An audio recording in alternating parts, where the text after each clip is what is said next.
Hello guys, আমাদের Nahid cotton মিলের প্রাকৃতিক সৌন্দর্য তুলে ধরছে। প্রাচীন যুগের হচ্ছে পালকিতে বধূকে নিয়ে যাচ্ছে।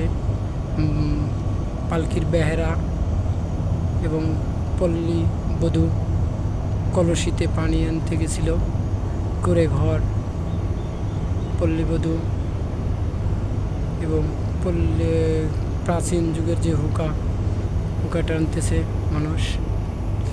শীতকালের দৃশ্য, নদীতে নৌকা, গাছে খেজুরের রস নামার জন্য যে আমরা খেজুর গাছকে সেলাই করি, এবং কামার ও কুমোর তাঁতি, সেই দৃশ্য, সুন্দর পরিবেশ, প্রাকৃতিক সৌন্দর্যকে তুলে ধরছে। Hello guys.